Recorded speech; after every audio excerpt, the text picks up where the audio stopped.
To most riders, a snowmobile monosuit is a snowmobile monosuit. They look the same. One piece, waterproof, built for the snow.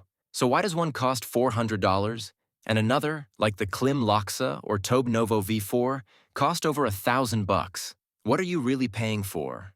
Better protection? Or just a fancier logo? Because out on the trail, when it's dumping snow sideways and you're digging your sled out of a hole, that's when the difference shows up. Big time. They might look the same until you ride in them. At first glance, every monosuit looks identical. Waterproof shell, sealed seams, big zippers. So how can one be $400 and another $1,000? You don't notice it on the rack. You notice it when the ride gets real. That $400 monosuit, something like the Fly Racing Venture, FXR CX Fast, or Castle X Freedom, it'll keep you warm and dry at trail speed. But start breaking trail, kneel in the snow, or spend an hour digging out your sled, and the water starts finding its way in. Step up to something like the Klim Laksa or Tobe Novo V4, and it's a different animal. The shell feels tougher, the zippers glide smoother, the whole thing just feels engineered, not assembled. That's the part you can't see until you're 30 miles from the truck. The shell versus the system. Here's where the real price gap starts to make sense. Cheaper suits keep you warm by trapping heat. Thick insulation, minimal venting. It works fine, until you start working hard. Then you're cooking inside your own gear.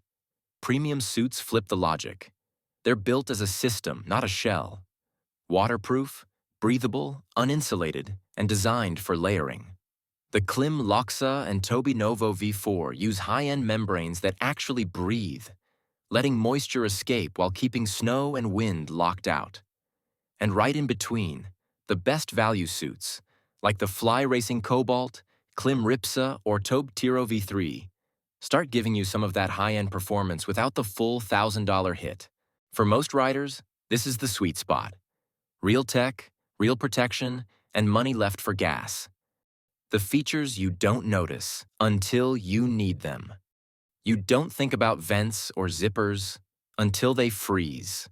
You don't care about pocket placement until you can't reach your phone or beacon with gloves on. The expensive suits nail those details. Magnetic storm flaps, waterproof YKK zips, perfectly placed vents, and reinforced knees that don't wear out after one weekend of kneeling in snow.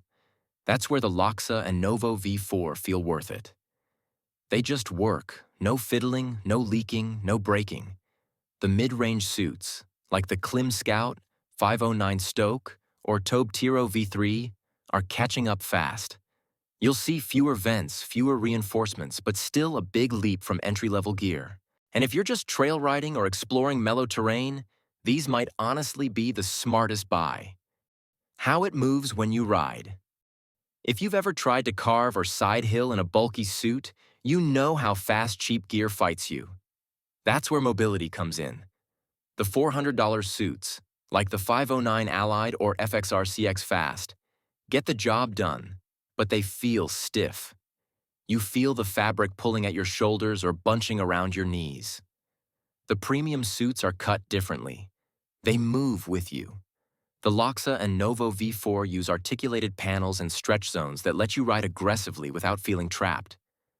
It's one of those things you never appreciate until you ride in something better. And again, the best value gear, like the Klim Ripsa or Fly Cobalt, nails this balance. Flexible, weatherproof, but still affordable enough that you don't feel bad thrashing it. Season after season.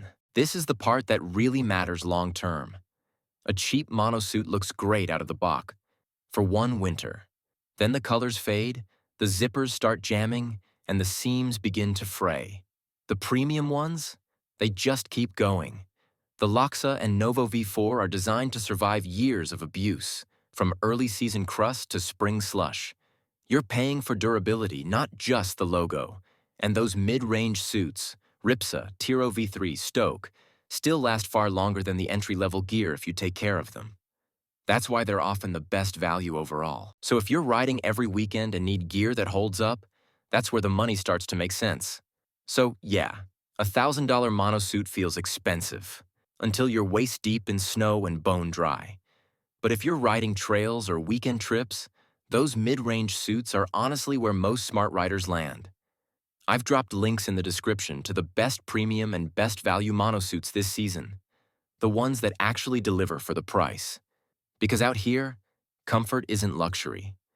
It's the difference between calling it a day and staying out till dark.